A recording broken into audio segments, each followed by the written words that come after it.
大家好，我是英国驻北京大使馆的贸易使节吴侨文。今年非常欢迎大家来到我们英国进博会的食品饮料馆，跟我一起喝威士忌酒，吃海鲜。I like fish and chips.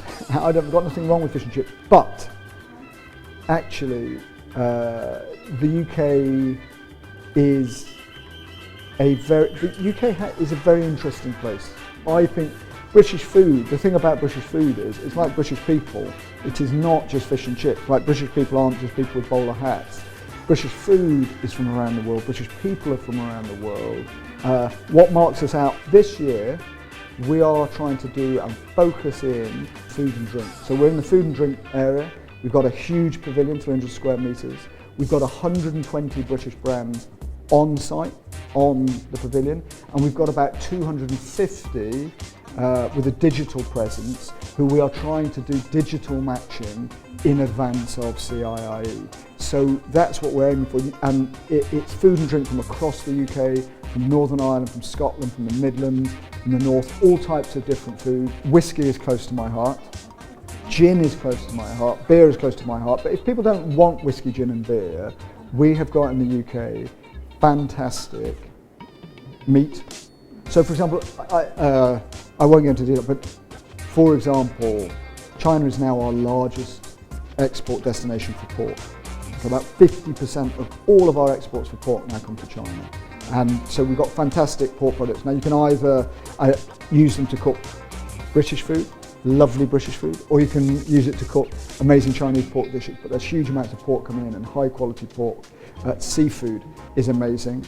Our seafood, whether it's oysters, whether it's langoustines, crabs, salmon, all very clean and very safe and very, very tasty from beautiful fresh water. And then we've got all the things around that. For example, as I said, things like baby milk and tea, coffee. We've got all sorts of wonderful products, confectionery, chocolates, and from across the UK. So what we hope is that people will be able to come and taste, quite literally taste, all around Britain.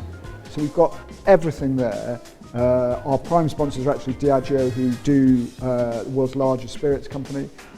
So we'll have a bar on site. People are very welcome. I hope they will come.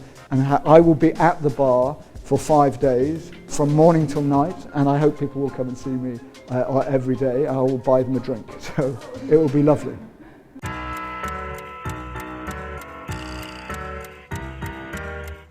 Obviously, it makes me very happy because there are two things, I think, three things really, that those students bring to the UK, and so we're very proud and happy and welcoming of them coming.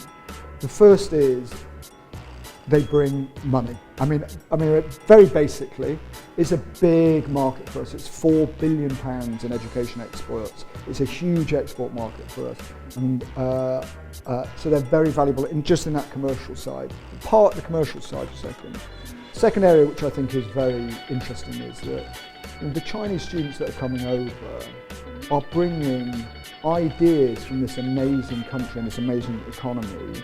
So whether they are going to Central St. Martin's to study art and design and are bringing over an Asian aesthetic, an Asian kind of artistic and creative and cultural values and merging them with European, or whether it's people that are coming over who have grown up in this digital native country of WeChat and Meituan and Mobile, and are bringing those ideas over and how the UK and China can work together in those areas, consumer tech, etc. Absolutely fantastic. But also for me, really important is, right at the moment, more perhaps than ever, I think it's really important that we strengthen people-to-people links, that people understand each other more and more, that cultures understand each other, that we humanise, not demonise each other. And I think those Chinese students are wonderful ambassadors for China in the UK, and so I think that's very important too.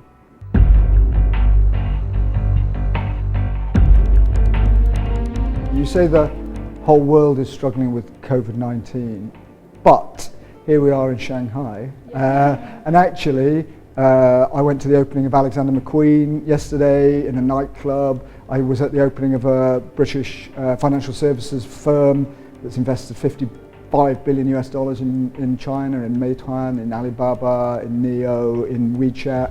No, actually, there's only one economy in the world that won't, one major economy in the world that won't go into technical recession this year, and that will be China.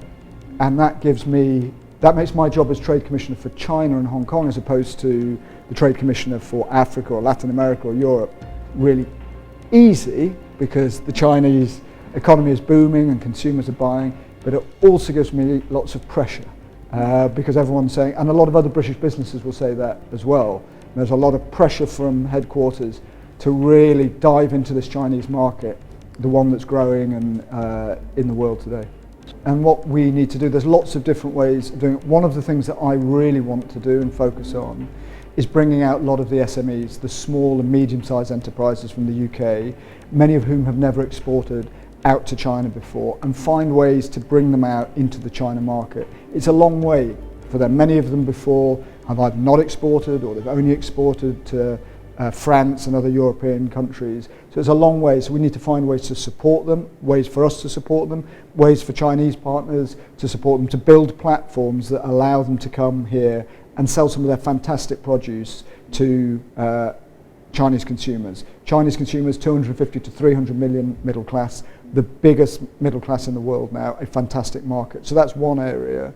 I think there's also areas where I look at and I say, look, these are areas that China really cares about, and we, the UK, have something amazing to offer. So if you look at, for example, the announcement made yesterday by President Xi Jinping at the UN General Assembly on climate change, where he said China will hit net zero, carbon neutrality before 2060, and that China will peak its carbon emissions before 2030. It's an enormous announcement, and there's a lot that China will need to do to green its economy and its power supplies, and the UK is the world leader in decoupling economy, not decoupling in the other sense, but decoupling the economy from emissions. We have fantastic ways of working, so that's one. Agri-tech. China needs more sustainable food to feed its population. We've got brilliant agri-tech, ways of farming that will be more sustainable and produce better results. Education. China really wants to upskill its vocational education, but also to bring more creativity into its K-12 curriculum. The UK is fantastic at doing that kind of stuff. Financial services, you've got an elderly population, you need insurance expertise and pension expertise, you need better wealth management, better fund management. Those are all things the UK is world leading on. So those are the areas where I think we can really work together.